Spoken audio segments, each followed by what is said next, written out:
जमशेदपुर के सिद्धगोड़ा थाना क्षेत्र अंतर्गत आकाशदीप प्लाजा में चलने वाली एक जालसाज कंपनी का भंडाफोड़ यूपी पुलिस ने किया है। यूपी पुलिस मंगलवार को शहर पहुंची और स्नैप.इंडिया प्राइवेट लिमिटेड नामक कंपनी की जालसाजी का खुलासा किया। ये कंपनी यूपी के लखनऊ निवासी तरविंदर सिंह से 36 लाख रुपए मोबाइल देने के नाम पर ठगी की है। तरविंदर को जब उनके सामान की डिलीवरी नहीं हुई तो उन्होंने लखनऊ के अमीनाबाद थाने में मामला दर्ज करवाया, जिसके बाद वहां की पुलिस जमशेदपुर पहुंचकर जालसाज कंपनी के कर्मचारी निक्की कुमारी को हिरासत में ले लिया है। वहीं एक महिला सहित 3 अन्य आरोपी अब भी फरार हैं। पीड़ित तरविंदर सिंह ने बताया कि स्नैप.इंडिया के नाम से चलने वाली कंपनी उनके साथ 36 लाख की धोखाधड़ी की है। फर्जी कंपनी का मुख्य आरोपी अमन कुमार, उसकी पत्नी पूनम सिन्हा और पिता विष्णुलाल लाला फरार हैं। फिलहाल गिरफ्तार कंपनी कर्मचारी को ट्रांजिट रिमांड पर यूपी पुलिस अपने साथ यूपी ले गई है। मामला सर ये है, मैं लखनऊ का हूँ। यहाँ जमशेदपुर की एक पार्टी है, कंपनी का नाम है स्नैप.इंडिया प्राइवेट लिमिटेड और एप्स इंडिया। इन्होंने धोखाधड़ी से मुझसे 36 लाख रुपए अपने अकाउंट में ट्रांसफर करा लिए, जिसमें 34 लाख है, 2 लाख के फर्जी क्रेडिट नोट दिए और मुझसे अकाउंट में ट्रांसफर करा लिए और ये कहा गया कि 15 दिन के अंदर मैं आपको माल भेज दूंगा। इन्होंने मुझे कोई माल नहीं भेजा। बहुत बार फोन कॉल करी, सब कुछ किया, कोई जवाब नहीं आया। तो लास्ट मुझे इन पे FIR करानी पड़ी। इन पे मुकदमा मैंने कराया, जिसमें 4 लोग एक्यूज्ड हैं। एक अमन कुमार है, निक्की कुमारी है और पूनम सिन्हा जो कि इनकी धर्मपत्नी है, और इनके पिताजी विष्णुलाल लाला। अभी तो एक पकड़ी गई है, बाकी अमन कुमार फरार है। उनकी वाइफ और वो पिताजी भी नहीं मिले हैं। निक्की कुमारी अब पकड़ी गई हैं और उर्फ निक्की सिंह। यही सब ऑथराइज सिग्नेटरी है कंपनियों में। मोबाइल आने थे, इसमें मोबाइल आने थे और जिस दिन मैं यहाँ इनसे जब पैसा मांगने आया हूँ तो उसके 2 दिन बाद इसने मेरे को फर्जी FIR की कि मैं 1800 मोबाइल चोरी करके ले गया हूँ। फर्जी वाला का मामला आया है, यूपी का है। उसमें यहाँ आकाशदीप प्लाजा में कार्यालय चलता है। उसमें अमन श्रीवास्तव और उसके एक स्टाफ है, 2 स्टाफ, लोगों पर प्राथमिकी दर्ज की गई है वहाँ। उसी सिलसिले में यूपी पुलिस आई थी। उसमें से एक महिला कर्मचारी जो है वो निक्की सिन्हा करके है, उसको उस कार्यालय से गिरफ्तार किया गया और यूपी पुलिस उन्हें ट्रांजिट रिमांड के लिए माननीय न्यायालय में उसे ले गई। जमशेदपुर जिला मुख्यालय में जिले के उपायुक्त अमित कुमार ने जिले के श्रम विभाग के पदाधिकारियों के साथ बैठक की, जिसमें विभाग के अधिकारियों को ग्रामीण क्षेत्रों के मजदूरों को मिलने वाली सरकारी सुविधा को बेहतर रूप से प्रदान करने के लिए कई दिशा निर्देश जारी किया। आपको बता दें कि सभी क्षेत्रों के मजदूरों के लिए, चाहे वो शहरी क्षेत्र हो या फिर ग्रामीण क्षेत्र, राज्य सरकार द्वारा इन्हें PF, ESI, न्यूनतम वेतनमान आदि कई चीजों से जोड़ा गया है, परंतु ग्रामीण इलाकों के मजदूरों तक सभी सेवाएं पूर्ण रूप से नहीं पहुंच रही है और कई बार तो ग्रामीण इलाकों में सरकारी सुविधाओं की जानकारी भी नहीं होती। इस समस्या को ध्यान में रखते हुए जिले के उपायुक्त ने विभाग के पदाधिकारियों के साथ बैठक की। साथ ही साथ ग्रामीण क्षेत्रों के मजदूरों को सरकारी सुविधाओं का लाभ बेहतर ढंग से मिल पाए, इसके लिए कई दिशा निर्देश भी दिया। उनको पुनः पंचायत स्तर पर आइडेंटिफाई करना और उनका निबंधन हुआ स्तर पे। दूसरा है कि उनको हर तरह का बेनिफिट, जो भी इलेक्शन है सरकार का, अगर वृद्ध है उनके घर में उनकी पेंशन की व्यवस्था, अगर विधवा है तो उनकी पेंशन की व्यवस्था, छोटे बच्चे हैं तो रेसिडेंशियल स्कूल में उनका नामांकन, अगर वो काम करने वाले मजदूर हैं तो उनको जो है वो मनरेगा का काम, वो जॉब कार्ड बनना चाहिए, राशन कार्ड बनना चाहिए। ये तमाम तरह की सुविधाएं जो है इन लोगों को आपको उपलब्ध करानी चाहिए। ये आप भी देखिए, इसमें स्किल डेवलपमेंट वाले में जो प्रायोरिटी देकर स्किल डेवलपमेंट रोजगार में तो यहाँ पर भी कैसे हम लोग रोजगार देते और इनको अन्य स्कीम्स में जो भी लेबर डिपार्टमेंट की तरफ से चल रहा है, चाहे वो इंश्योरेंस का हो या अन्य चीजें, इन लोगों को प्रायोरिटी। जमशेदपुर के गोलमोरी पुलिस लाइन में चल रहे सहायक पुलिस बहाली में लगातार दूसरे दिन भी अभ्यर्थियों के बेहोश होने का दौर जारी रहा। बहाली प्रक्रिया में चल रहे दौड़ में मंगलवार को भी एक अभ्यर्थी दौड़ते वक्त बेहोश होकर गिर पड़ा, जिन्हें इलाज के लिए MGM अस्पताल में भर्ती करवाया गया है। आपको बता दें कि सोमवार को भी इसी बहाली प्रक्रिया में 2 अभ्यर्थी दौड़ते वक्त गिर पड़े थे और उन्हें भी अस्पताल में भर्ती कराना पड़ा था। लगातार दूसरे दिन भी बेहोशी का सिलसिला जारी रहा और एक अभ्यर्थी फिर से बेहोश होकर अस्पताल में भर्ती हो गया है। इसका मुख्य कारण अत्यधिक गर्मी में इस बहाली प्रक्रिया का होना बताया जा रहा है।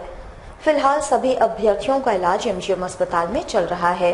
5 किलोमीटर रनिंग के बाद ये लड़का अचानक बैठा और उसके बाद गिर गया, बेहोश हो गया। फिर वहाँ जो डॉक्टर थे उन्होंने चेक किया, उन्होंने बताया कि इसे मेडिकल हॉस्पिटल ले जाना होगा। हम लोग यहाँ आए के बाद इसे इसका नाम एडमिट लिस्ट में लिखा गया और फिर अभी तक यहाँ है।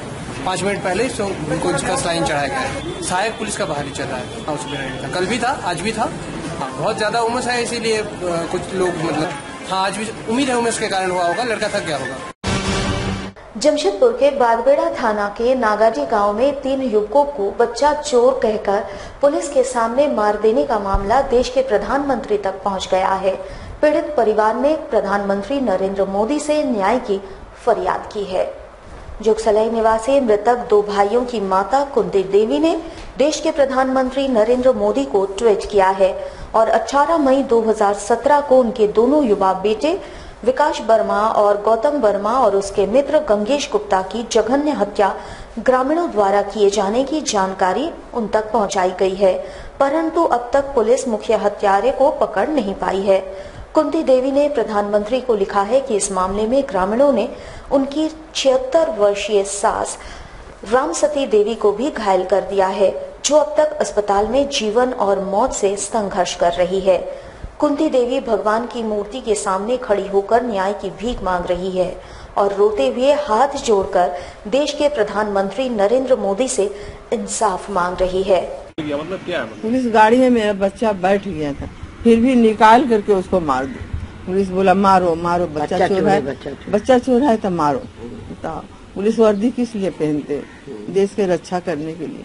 वो अपना जान खेल करके दूसरे को बचाने के लिए। तो मेरा बच्चा के जीव कार से निकाल के और हत्या करा दिया। 3 बच्चा हुआ, दोनों लड़का है। एक उनका दोस्त है मेरा सास को तो कुटरी काट दिया, अस्पताल में घूम रही। अब इसी का न्याय चाहते। कुंती देवी ने प्रधानमंत्री को जानकारी दी है कि इस घटना की लाइव वीडियो में हत्या के वक्त पुलिस की मौजूदगी दिखाई दे रही है। उन्होंने प्रधानमंत्री को हत्या के बाद वायरल हुए 2 वीडियो क्लिप्स भी भेजे हैं। कुंती देवी ने प्रधानमंत्री से मांग की है कि सभी हत्यारों को पकड़कर विशेष अदालत लगाकर मुकदमा चलाई जाए और जिसकी सुनवाई हो और हत्यारे को मृत्यु दंड दिया जाए। प्रधानमंत्री देखें कि हम लोग का बाल बच्चे के कैसे गुजारा होगा सर, यही चाहते हैं। आप क्या करते हैं दीजिए। हम लोग का 2 लाख रुपए 4 लाख रुपए हम लोग को मिल रहा था, अभी तक हम लोग लिया नहीं है सर। अब 50,000 मिलता है बूढ़ी को, हम लोग लिया नहीं है सर। बहुत कोशिश किए कि आप लोग ले लीजिए पैसा, अभी तक सर हम लिया नहीं। अब इंसाफ तो ये आप ही लोग करिएगा, जो है प्रधानमंत्री हम लोग का चाहे डुबा दे या उगा दे सर। बहरहाल राज्य सरकार पूरे मामले की जांच कोल्हान के कमिश्नर और डीआईजी से करा रही है, क्योंकि जनता जानना चाहती है कि इन हत्याओं का कारण सिर्फ बच्चा चोरी की अफवाह थी या व्यावसायिक प्रतिद्वंदिता या फिर जमीन की खरीद बिक्री थी या फिर सरकार को बदनाम करने की साजिश या फिर कुछ और। एमजी न्यूज के लिए सुमित कुमार की ये रिपोर्ट। लायंस क्लब के 100 वर्ष पूर्ण होने के उपलक्ष्य में जमशेदपुर शाखा के द्वारा 7 जून को कई कार्यक्रमों का आयोजन किया जाएगा।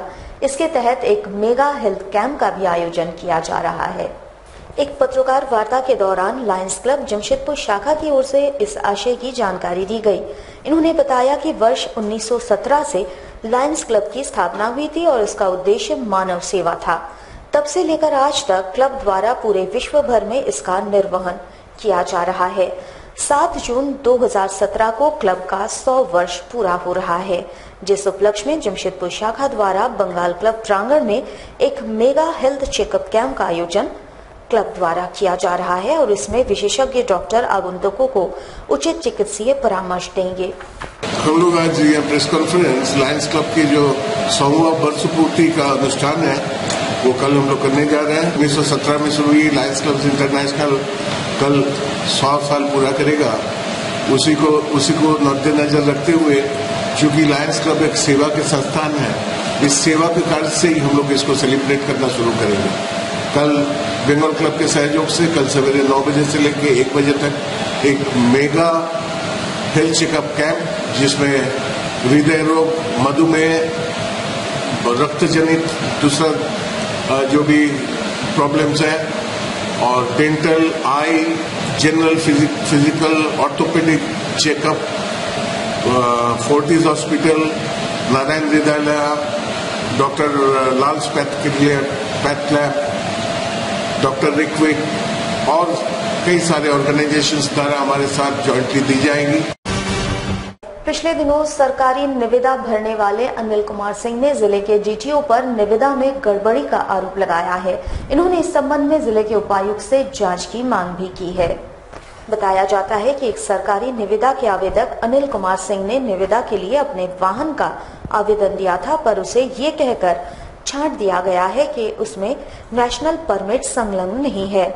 आवेदक अनिल का कहना है कि जब राज्य सरकार की निविदा में ये कहा गया है कि वाहन राज्य के अंदर चलाया जाएगा और आवेदन के साथ झारखंड राज्य का परमिट संलग्न किया गया है, तो फिर कैसे उसमें नेशनल परमिट की आवश्यकता पड़ेगी।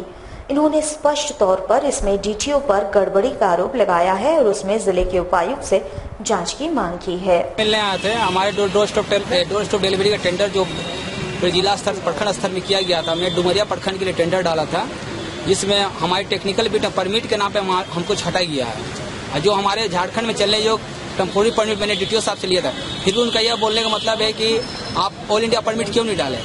तो हमको ये बोलने में आपके प्रखंड स्तर का परिवहन का माल ढोना है, तो ऑल इंडिया परमिट क्या हो सकता है। जब झारखंड में चलने योग्य झारखंड परमिट में ले चुका हूँ, कहीं ना कहीं डीटीओ साहब का मनसा है कि झारखंड राज्य खाद्य निगम के चावल को उड़ीसा, बंगाल या मध्य प्रदेश भेजना चाहता है, वो ऑल इंडिया परमिट मांग रहे हैं। तो वही मैं उपायुक्त महोदय से मिले, अपना जो भी जानकारी दी है तो बोले उस पर जांच करूंगा, जांच कर उचित जो कार्रवाई हो किया जाए। आईएमए के आह्वान के बाद जमशेदपुर शहर में सभी प्राइवेट और सरकारी अस्पतालों के डॉक्टर्स एक दिन के लिए हड़ताल पर रहे। वहीं इमरजेंसी सेवा को छोड़कर सभी सेवाएं आज ठप रखी गई। इससे ग्रामीण क्षेत्रों से आए मरीजों को काफी परेशानी का सामना करना पड़ रहा है। कोल्हान के सबसे बड़े सरकारी अस्पताल में भी मरीजों को काफी परेशानी हो रही है और इस अस्पताल में आए दिन ग्रामीण क्षेत्रों से हजारों मरीज आते हैं, जिन्हें आज काफी परेशानियों का सामना करना पड़ा।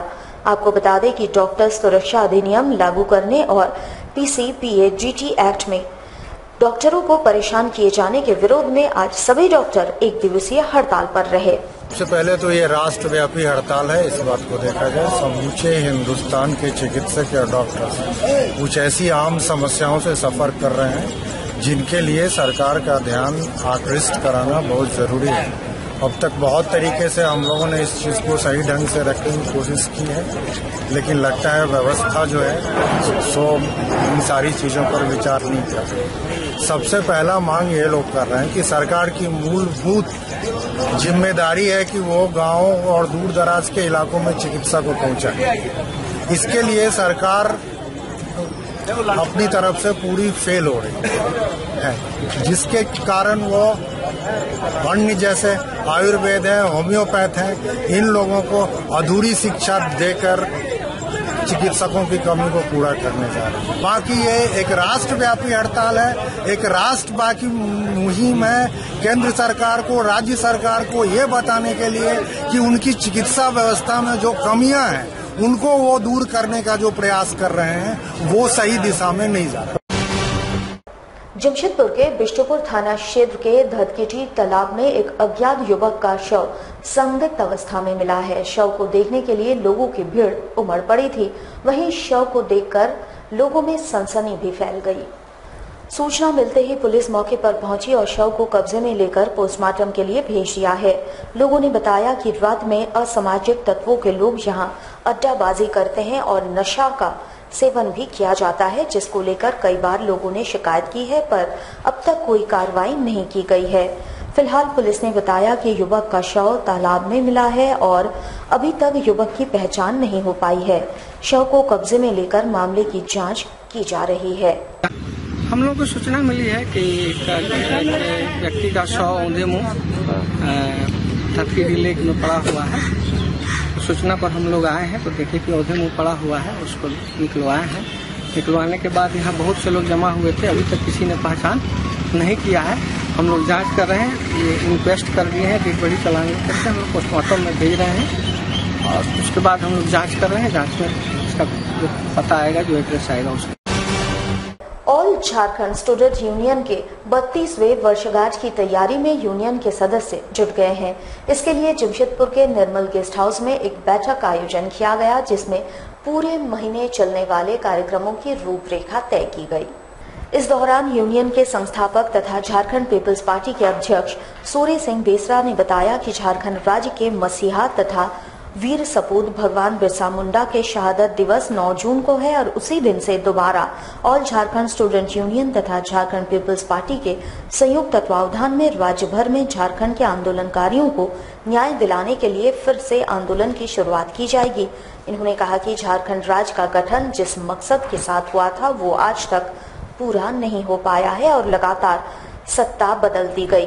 इस आंदोलन की रूपरेखा इस बैठक के दौरान तय की गई। पीपल्स पार्टी के कुछ हमारे वो टीम पुराने दिन वो लोग जो ऑल झारखंड स्टूडेंट्स यूनियन स्थापना काल से आंदोलन से जुड़े 32 साल का हम लोग लेखा जोखा कर रहे हैं। 32वां साल इस बार ऑल झारखंड स्टूडेंट्स यूनियन आईसू का स्थापना दिवस होगा और इन बिटवीन ये जून महीना बहुत ही महत्वपूर्ण दिन है। 9 जून बिरसा मुंडा का शहादत दिवस जो उलियातू में मनाया जाएगा अपना पैतृक गांव में। फिर 22 जून आजसू का 32वां स्थापना दिवस पालन किया जाएगा रांची में। ये जो एक महीना जून महीना बहुत ही महत्वपूर्ण महीना है और इसमें कुछ हम लोग ये सब कर रहे हैं कि इसको कैसे सफल किया जाएगा। एक सभा करना, जुलूस करना, मीटिंग करना, प्रतिवाद करना, सब कुछ है। झारखंड जिस मकसद से बना था, जिस उद्देश्य से बना था, वो झारखंड में वो दिखाई नहीं दे रहा है। All India JBC junior badminton championship का आयोजन जमशेदपुर के जीआरडी स्पोर्ट्स कॉम्प्लेक्स में किया जा रहा है, जिसमें देश के विभिन्न प्रांतों से 300 से अधिक खिलाड़ी हिस्सा ले रहे हैं। पीएनबी मेटलाइफ द्वारा जूनियर बैडमिंटन चैंपियनशिप का आयोजन जमशेदपुर के जीआरडी स्पोर्ट्स कॉम्प्लेक्स में किया जा रहा है। 3 दिनों तक चलने वाले इस टूर्नामेंट में देश के विभिन्न प्रांतों से 300 से अधिक खिलाड़ी अपना किस्मत आजमाने जमशेदपुर पहुंचे हैं। पत्रकारों से बात करते हुए आयोजन समिति के सदस्य संजीव कुमार ने कहा कि बच्चों की प्रतिभा को निखारने के लिए इस तरह के टूर्नामेंट का आयोजन किया जा रहा है। उम्दा प्रदर्शन करने वाले बच्चे को 2 लाख रुपए की सहायता राशि दी जाएगी ताकि बच्चे उच्च शिक्षा प्राप्त कर सके। साथ ही साथ इस चैंपियनशिप का खिताब अपने नाम करने वाले बच्चों को ग्रैंड फिनाले चैंपियनशिप के लिए चुना जाएगा।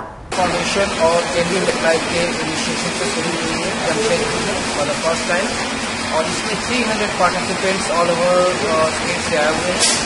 जैसे बंगाल से हैं, मणिपुर से हैं, गुवाहाटी से है, बिहार से हैं, कुछ पुणे से हैं और झारखंड से हैं और ये हमारा 50